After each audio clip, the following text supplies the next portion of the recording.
Love this story. There is a new viral video. Well, you're going to love this story. There is a new viral video tearing up the internet that's already gotten almost 3 million hits. It's of a homeless man in Columbus, Ohio, who panhandles on the side of the road. He carries a sign that says he's fallen on hard times and has a God-given gift of voice. Turns out it's exactly what he does have. When you're listening to nothing but the best of oldies, you're listening to Magic 98.9. Thank you so much. God bless you. Thank you. And we'll be back with more right after these words. And that man's name is Ted Williams, and he joins us exclusively here on the early show this morning. Ted, good morning. How are you? I'm fine, thank you, and good morning to you too, sir. I just want to hear you talk. Ted, just read something, would you? First of all, congratulations. And let me just ask you right off the bat, what's it like to go from being homeless and on the side of the road with a sign in your hand to now overnight you are this sensation and people can't get enough of you right now? Oh my God, it's just sensational for one. It's numbing for another, overwhelming. I mean, there's so many words that I just, oh God, it's just amazing. I feel like, well, I've already been characterized as the Susan Boyle. You know, I'm just so happy. And watch the CBS Evening News with Katie Curtin. No, I'm just teasing right now. Or Ted, nice. You could remind people to watch The Early Show with Erica Hill and Chris Raggi. Give it a shot. Go ahead. I would love to be able to watch the early morning show on CBS with Erica and Chris, or Chris and Erica. Weekday morning, we've got right both here options. on CBS. Wonderful. Ted, have people started to, because I imagine you said it's sort of surreal, and I'm sure it's still sinking in, though. Have people started to come out of the woodwork? Anyone coming out and saying, oh, Ted, I remember you. I knew you had that voice way back when. Yes, ma'am. Well, some people have called me since then. I managed to get a cell phone, but people have called me and said, I knew you were going to do it eventually. I knew you know, people. My mom is just really, I'm going to be going to New York hopefully this afternoon, and please, I apologize. I'm getting a little emotional. I haven't seen my mom in a great deal of time since then, but she doesn't believe it. She's 92 and she lives in Brooklyn, and I was born and raised in Brooklyn in the Bedford-Stuyvesant area, right in around Bergen and Buffalo, Atlantic Avenue, Flatbush, and you know that area.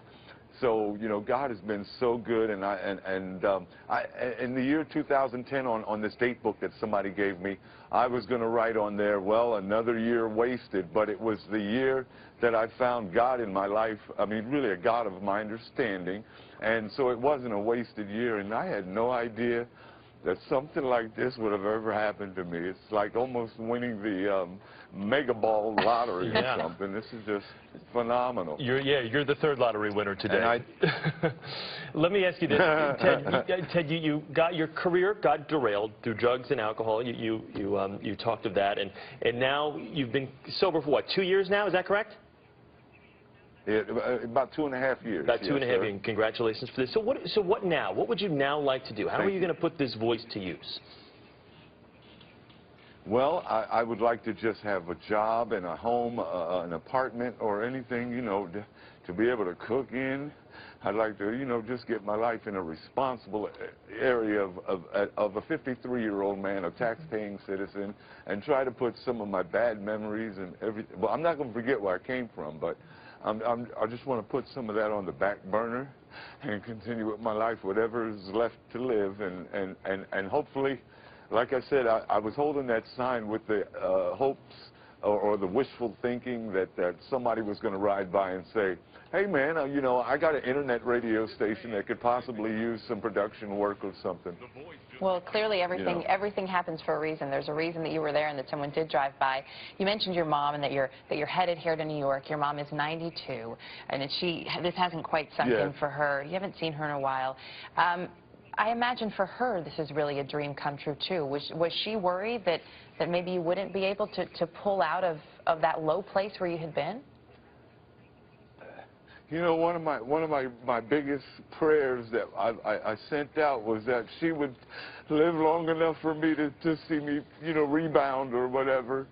And I guess God kept her around, and he kept my pipes around, you know, to maybe just have one more shot that I would be able to say, Mom, I did do it before. You know, I might pass away before her or whatever, but my dad didn't get a chance to see this. But God is good, and the only difference between now and the time that I did have some kind of a heyday or a successful life is that now I'm more appreciative of life. I'm not taking it for granted, and I am thanking the Lord every day. Even if this didn't happen, I was still on that road. I thanked Him and had a, you know, my hour with God. You know, I called it my hour with God. Sometimes I would make $25 in an hour. Sometimes I'd make 25 cents in an hour, but at least I would talk to God. I'd get mad at some motorists who would pass by and say, oh, look at that guy who's going to, little did they know. I would have my little mumbles. Little did they know. Well, yeah, Ted, you know what? You've put us in great spirits today. Before we let you go, real quickly, say now batting for the Boston Red Sox, number 9, Ted Williams. Now batting for the Boston Red Sox, number 9, Ted Williams. Ted, congratulations to you on your success. Good to talk with you, okay? Go get him, all right, buddy? Thank all right, that was you. Ted.